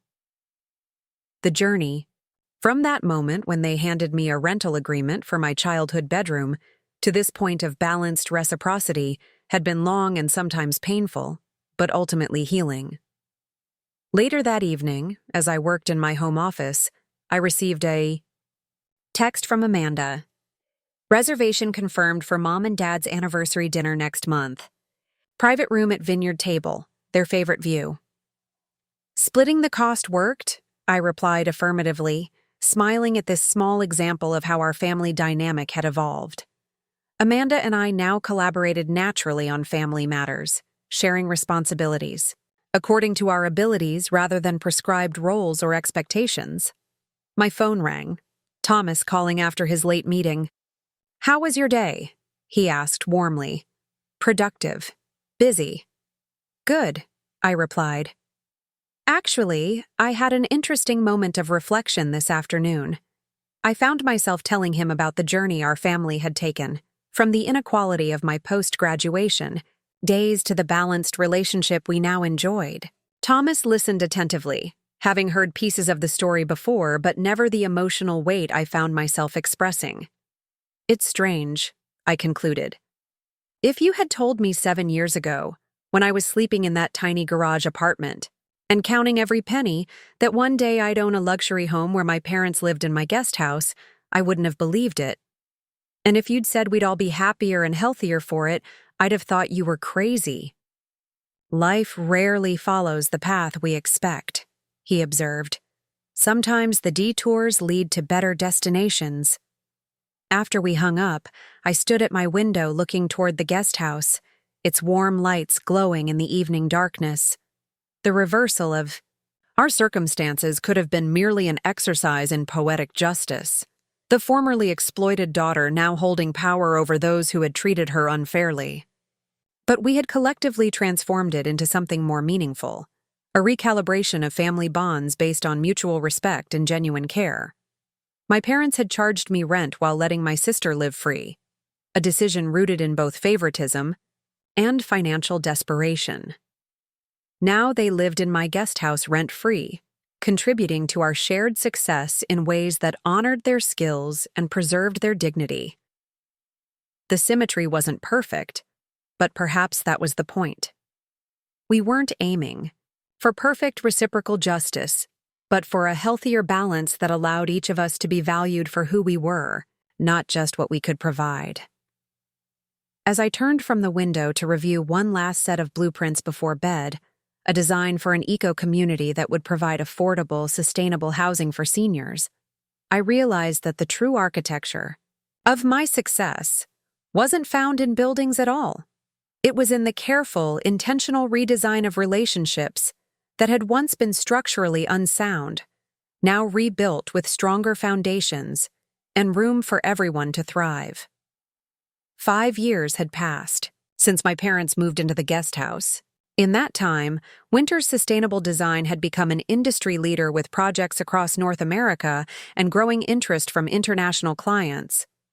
The Phoenix Eco Resort had won several prestigious awards, and Edward Bennett and I were collaborating on an ambitious new development, affordable eco-housing for middle-income families, combining luxury aesthetics with accessible price points. On a clear Saturday morning, I stood in the central courtyard of this newest project, surrounded by journalists attending the groundbreaking ceremony. The development, called Equilibrium Commons, represented everything I had learned about balancing beauty, sustainability, and accessibility, architectural harmony that didn't exclude people based on income brackets. Ms. Winters called one reporter. Your firm has primarily focused on luxury developments until now. What prompted this shift toward more accessible housing? I considered the question, thinking about the journey that had led me here. I believe everyone deserves quality, sustainable housing, not just those who can afford premium prices.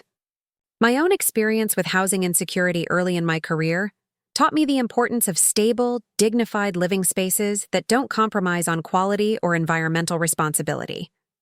The reporter nodded, scribbling notes. And your parents are both involved in this project as well? I smiled, gesturing toward where Mom and Dad stood near the demonstration garden. Yes, my father's water conservation systems are integral to making these homes both sustainable and affordable to maintain.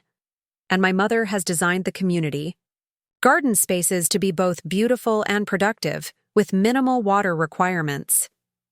After the press conference, as the crowd dispersed, Thomas joined me. We had been married for just over a year now, our relationship having flourished alongside my firm's growth.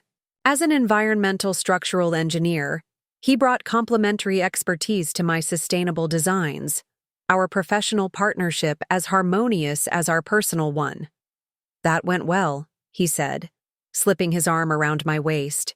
Your parents seemed pleased with the recognition they received. I watched as Dad explained his irrigation system to an interested group of environmental journalists, Mom beside him pointing out specific plants that thrived with minimal water. Both in their early 70s now, they had found unexpected fulfillment in their roles as sustainability consultants. It's funny, I mused. When they first moved into the guest house, I think Dad especially saw it as a kind of retirement, a scaling back of life. Instead, they've both launched what amounts to second careers. Sometimes the end of one chapter is just the beginning of a better one, Thomas observed. We made our way through the event, greeting investors and community partners. Amanda moved efficiently among the guests in her role as head of client relations, her natural sociability now channeled into professional networking that benefited our firm immensely. Later that evening, we gathered for dinner at my home. Thomas and I, my parents, Amanda and her fiancé Michael, and Elaine, my former boss who had become both mentor and friend. The mood was celebratory, not just for the successful launch of Equilibrium Commons, but for the harmony we had all found together. "I have news," Amanda announced as we enjoyed dessert on the patio. "Michael and I have decided on a wedding date. Next spring. And," she added with a smile in my direction, "we've found the perfect property for our first home together. It's one of the Sonoma Terraces properties that recently came on the market." "You'll be neighbors," Mom exclaimed, clearly delighted by the prospect. "That's the plan," Michael confirmed. "We love the community here, and the sustainability features align with our values." "Speaking of Sonoma Terraces," Dad interjected, "the Community Association has asked me to lead a workshop series on home water conservation for all residents. Apparently, our guest house has the lowest water usage in the development." The conversation flowed naturally between professional achievements and personal milestones, the boundaries between family and colleagues comfortably blurred.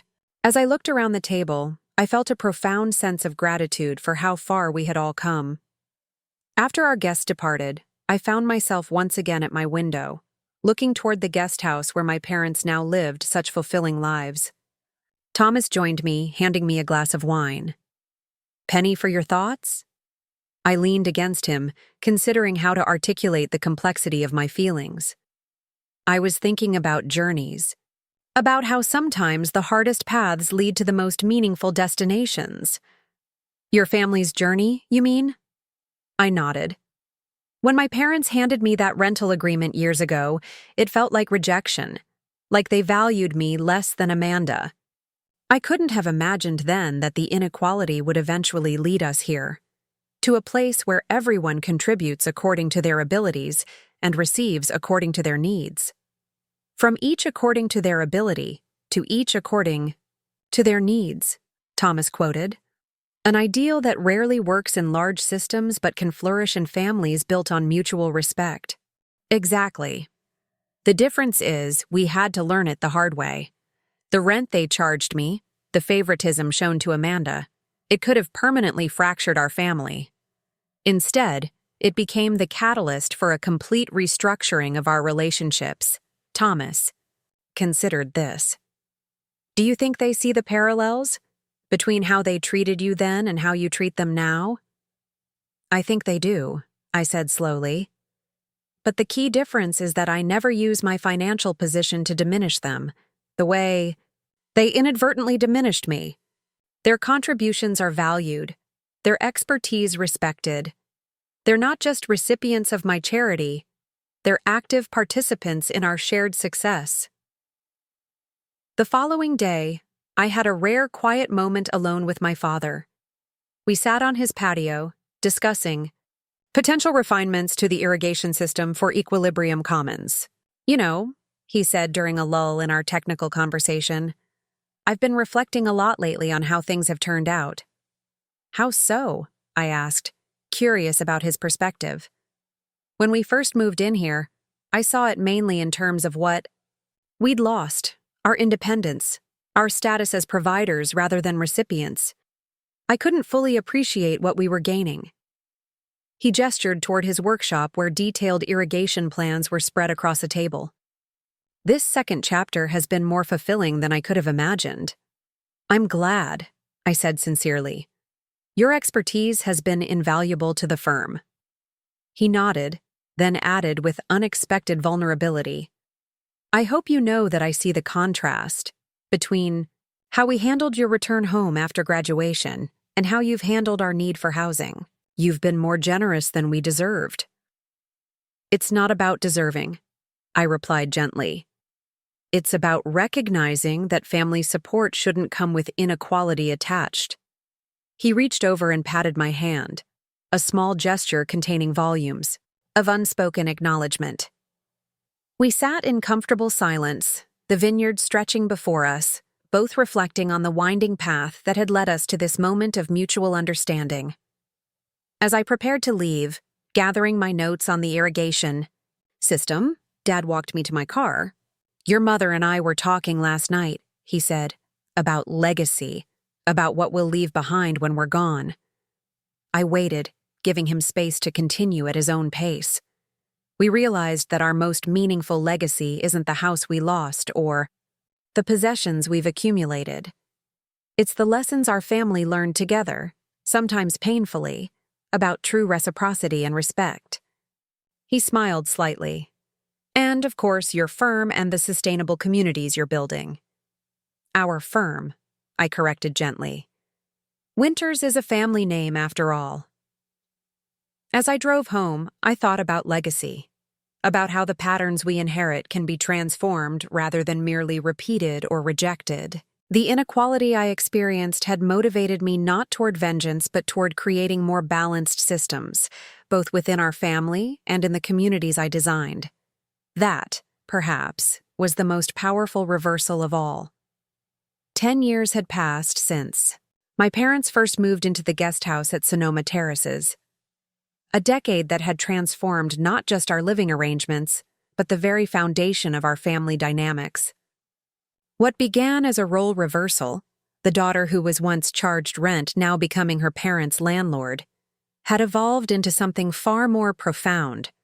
A complete reimagining of how family members could support each other across generations. On a crisp autumn morning, I stood at the edge of my property, watching the sunrise illuminate the vineyard hills in shades of amber and gold. Today was significant. The 10th anniversary of Winter's Sustainable Design, now recognized as one of the leading architectural firms in the sustainable building movement. We would be hosting a celebration at our home, gathering clients, colleagues, and family to mark the milestone. But as I sipped my coffee in the early quiet, I found myself reflecting not on professional achievements, but on the parallel journey our family had undertaken. From fractured relationships built on inequality to something sturdy, balanced, and nurturing for all its members. Movement caught my eye. My father, now 79 but still remarkably spry, making his morning inspection of the irrigation system he had designed and continually refined over the years. What had begun as a way for him to maintain dignity while accepting my help had blossomed into genuine expertise that now benefited all our architectural projects.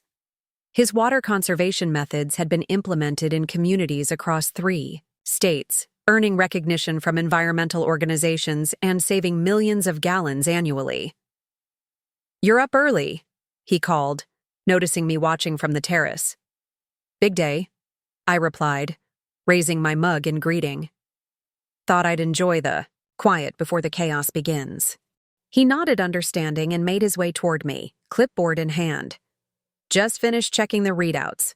We're 22% below average water usage for properties this size, even with your mother's expanded garden. Mom's garden." What had started as a few herb containers on the guest house patio had grown into a showcase of drought-resistant plantings that regularly attracted visitors from across the country. At 77, she had published 3 books on sustainable gardening, become a sought-after speaker at environmental conferences, and mentored countless home gardeners in water-wise techniques. "Speaking of which," Dad continued, "your mother mentioned the film crew will want footage of the garden.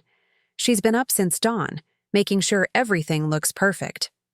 I smiled, imagining Mom fussing over her beloved plants. The documentary had been Amanda's idea, a record of our firm's evolution featuring interviews with clients, team members, and family. "It's not just a business story," she had insisted. "It's about how sustainable architecture and sustainable relationships share the same principles." Amanda, once the carefree sister who lived rent-free while I struggled, had undergone perhaps the most surprising transformation of all. Now a full partner in Winter's sustainable design, overseeing client relations and community development, she had evolved from entitled youth to thoughtful business leader.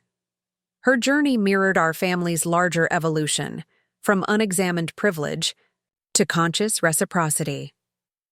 As if conjured by my thoughts, my phone buzzed with a text from her. Running final checks with the videographer. Everything on schedule. How are you feeling about today? Reflective, I typed back. See you soon.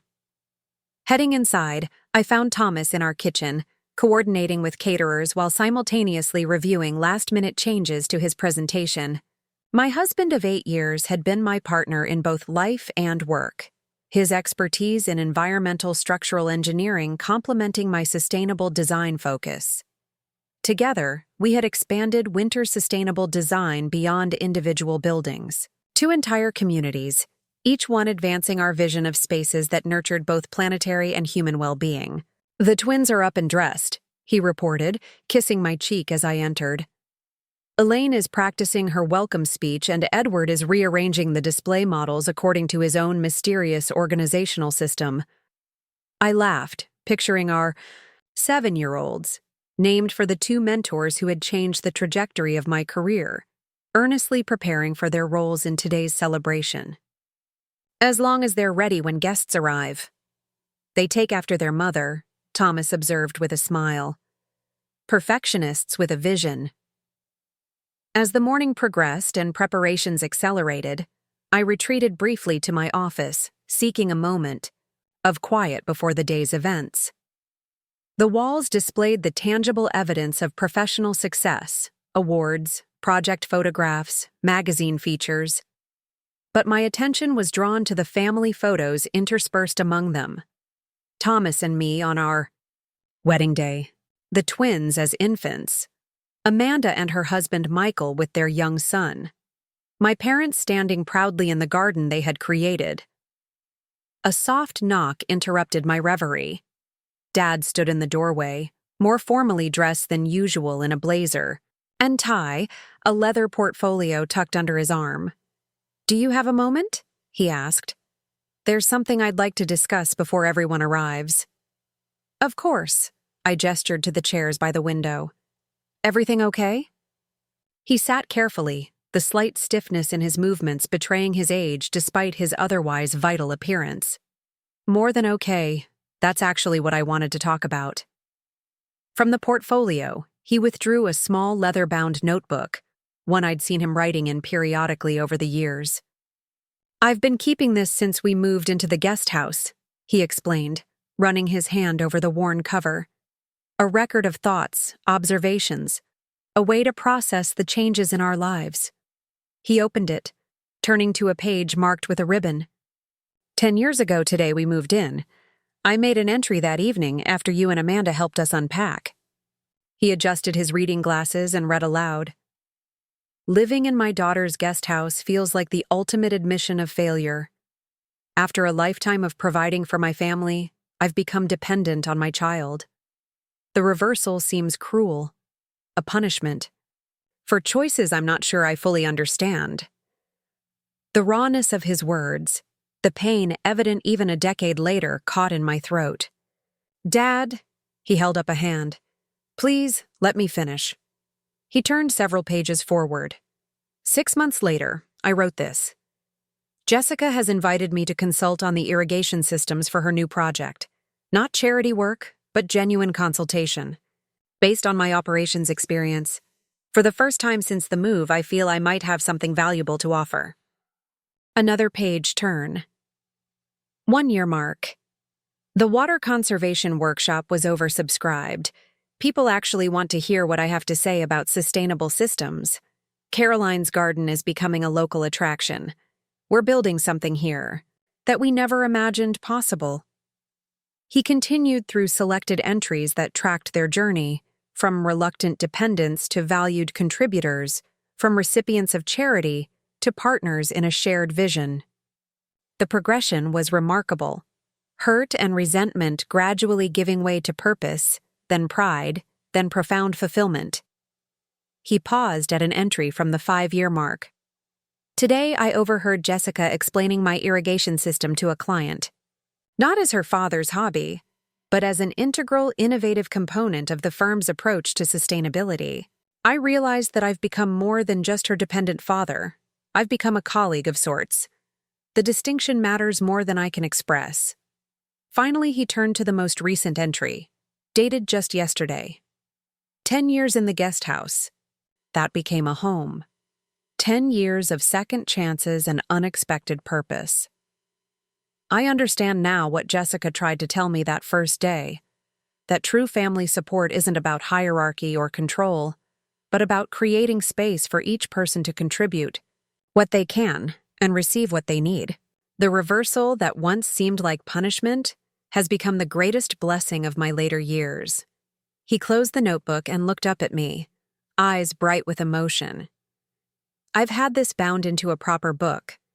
I'd like to present it at the celebration. Today, a record of transformation that parallels the growth of your firm. Moved beyond words, I reached for his hand.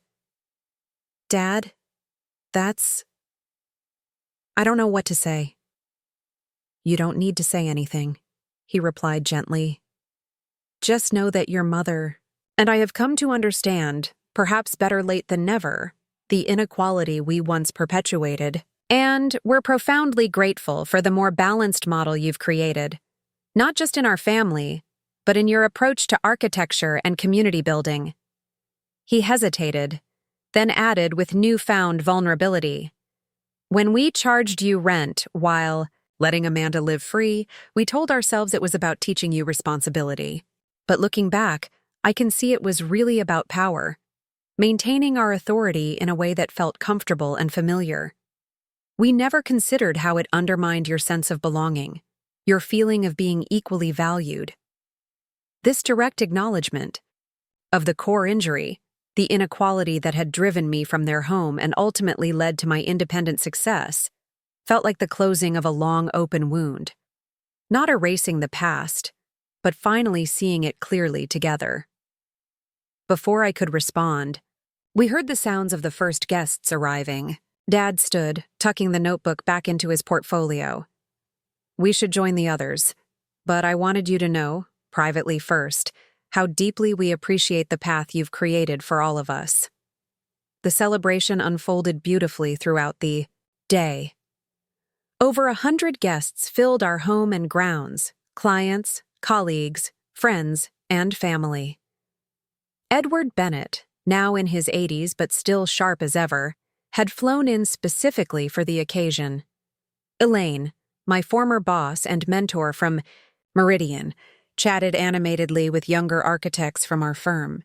The twins flitted between guest groups, proudly showing off the sustainable features of our home with the enthusiasm only 7-year-olds could muster.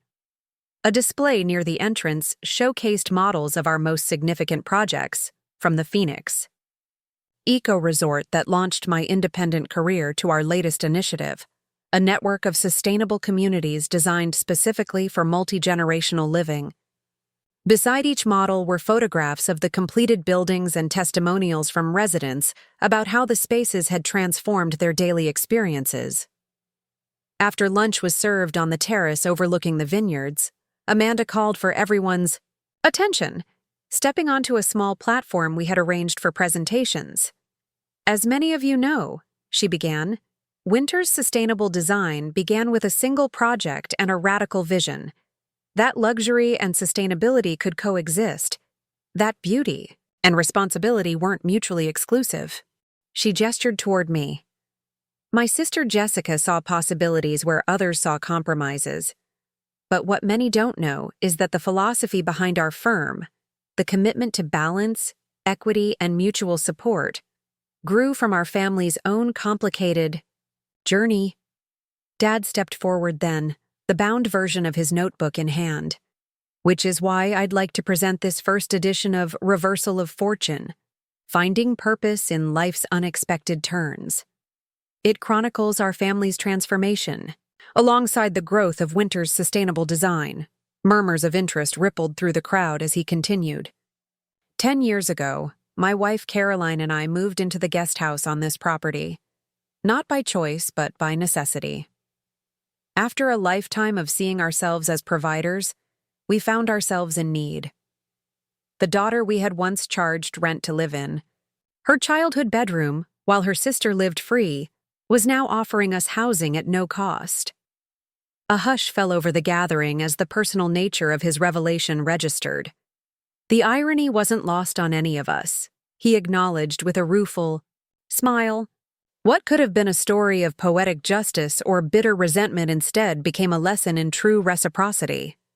Jessica offered us not just housing, but dignity, the opportunity to contribute meaningfully through our own skills and interests. Mom joined him, taking his hand as he continued. Over the years, as Caroline's garden expertise and my water conservation systems became integrated into Winter's sustainable design projects, we discovered a new model of family support, one where each person's contributions are valued regardless of age or traditional roles, where interdependence is recognized as strength rather than weakness. He turned toward me, his expression solemn yet peaceful. I once believed that family hierarchy was fixed, parents providing for children until the children left to establish their own households. When circumstances forced a reversal of that pattern, it felt like failure. What I've learned through Jessica's approach is that true family resilience comes not from rigid roles, but from flexible support that adapts to changing needs and recognizes evolving capabilities. Mom stepped forward then, adding her perspective. The garden that began as my small attempt to create beauty in our new circumstances has become a laboratory for drought-resistant techniques, now implemented in communities across 3 states. My books have reached gardeners I'll never meet. At 77, I'm more professionally fulfilled than I was at 47, all because our daughter created space for reinvention rather than retirement. As they spoke, I watched the audience, colleagues nodding in recognition of how these principles had informed our architectural approach, friends seeing our personal history in a new light, clients understanding more deeply the philosophy behind our designs. Dad concluded by presenting me with the bound journal. Today we celebrate not just a successful business, but a successful reimagining of family relationships, one where contribution is valued but never demanded, where support is offered without conditions, where each person's needs and abilities are recognized without hierarchy. The applause that followed felt like a public witnessing of private healing, an acknowledgement that what we had built together transcended both business success and family reconciliation. It was a new model entirely, one with implications beyond our particular story. The formal presentations continued with Thomas sharing innovations from our latest projects, Amanda outlining our community impact initiatives, and several clients offering testimonials about how our spaces had transformed their daily lives. Throughout it all, I found myself watching my family interact with our guests. The easy confidence with which my parents discussed their contributions to our work, the natural partnership between Amanda and me that had replaced the old dynamic of favored and unfavored daughters, the twins absorbing it all as their normal understanding of how family functions. Later, as afternoon mellowed into evening and guests began to depart, I found a quiet moment with Edward Bennett, the client whose eco-resort project had launched my independent career a decade earlier. When you first showed me your sustainable design concepts, he reminisced, sipping his sparkling water, I knew you had exceptional talent. But watching how you've expanded those principles beyond architecture into family systems and community structures, that's the real innovation. I hadn't thought of it quite that way, I admitted. He nodded toward where my father was explaining his irrigation monitoring system to a group of environmental engineers. Your parents could have been relegated to passive recipients of your charity. Instead, they've become vital contributors to your larger vision. That transformation reflects the same principles you apply to your buildings, recognizing inherent value, leveraging natural strengths, creating systems where all elements support each other. His observation crystallized something I had felt, but never articulated. that the redesign of our family relationships and the philosophy behind our sustainable architecture shared the same fundamental principles. Both rejected hierarchical models in favor of symbiotic ones. Both recognized that true sustainability came from balanced reciprocity rather than dominance. As twilight descended, our celebration shifted to a more intimate gathering. Close family and a few dear friends remained, gathered around the fire pit on our main terrace. The twins had finally exhausted their energy and were dozing against their grandparents on the outdoor sofa. Amanda's son James, now 5, was carefully examining the model of our newest project with his father, Michael. "I have an announcement," I said as we settled with our drinks. "One that seems fitting on this anniversary." All eyes turned to me expectantly. Winter's Sustainable Design has secured funding for a new type of community, one specifically designed around concepts of multi-generational support and environmental stewardship. We're calling it Full Circle, and it will feature homes of varying sizes clustered around shared green spaces, with common areas designed to foster both independence and interconnection. "That sounds wonderful," Mom said. "Where will it be located?" I smiled. "About 20 minutes from here. And the reason I'm telling you all privately first is that I'd like us to consider it as our family's next chapter." Seeing their questioning, "Looks," I continued. "The guest house has served its purpose beautifully, but as you both age, it might make sense to be in a community specifically designed with accessibility and multi-generational living in mind. Thomas and I would have a home there too, as would Amanda and Michael if they're interested. Neighbors rather than landlord and tenants," Dad mused, immediately grasping the significance. "Exactly. Equal residence in a community built around the principles we've discovered together: mutual support without hierarchy, contribution without obligation, independence alongside connection." The idea sparked animated conversation, questions about timeline, design features, what it might mean for each of our lives. As we talked, I observed the easy flow of ideas between generations, the natural give and take that had replaced the strained dynamics of the past. "It's perfect symbolically," Amanda noted. "Full circle, from the inequality of our young adult years to a community explicitly designed for balanced reciprocity. I like that my irrigation systems and your mother's gardening principles are integrated into the core design," Dad added, clearly imagining the possibilities. Not add-ons or afterthoughts, but fundamental to how the community functions. As night deepened around us and stars appeared above the vineyard hills, I found myself filled with quiet wonder at the journey we had taken. The daughter who had once been charged rent for her childhood bedroom while her sister lived free had indeed become her parents' landlord. But more importantly, she had become the architect of a different family system, one built on principles of balance, reciprocity, and mutual respect. Later that night, after everyone had departed and the house was quiet, Thomas and I stood at our bedroom window looking toward the guest house, its windows glowing warmly in the darkness. "What are you thinking?" he asked softly, wrapping his arms around me from behind. "About journeys," I replied. "About how the hardest ones often lead to the most meaningful destinations. Your family's journey certainly qualifies." I nodded. When my parents handed me that rental agreement years ago, it felt like rejection. Like they valued me less than Amanda. I couldn't have imagined then that the inequality would eventually lead us here, to a place where everyone contributes, according to their abilities and receives according to their needs. "From each according to their ability, to each according to their needs," Thomas quoted. An ideal that rarely works in large systems, but can flourish in families built on mutual respect. Exactly. We had to learn it the hard way, but we did. Learn it. I turned in his arms to face him. And now we're building communities based on those same principles, Full Circle and others like it. "Your most meaningful design project wasn't a building at all," he observed. "It was the restructuring of your family relationships." As I fell asleep that night, I reflected on this truth.